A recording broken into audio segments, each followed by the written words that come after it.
This is BLACKVIEW Tab 12 Pro, and today I'll show how you can put this device into the recovery mode.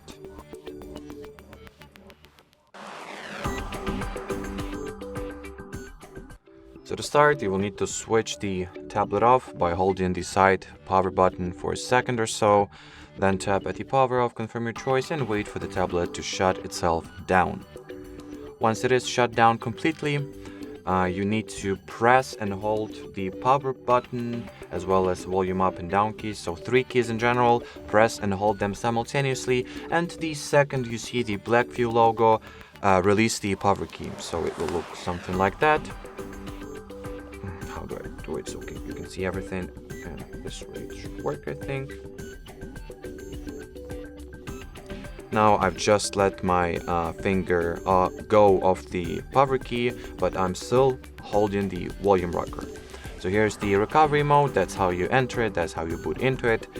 Obviously, to navigate, use the volume keys. To select, press the power button here.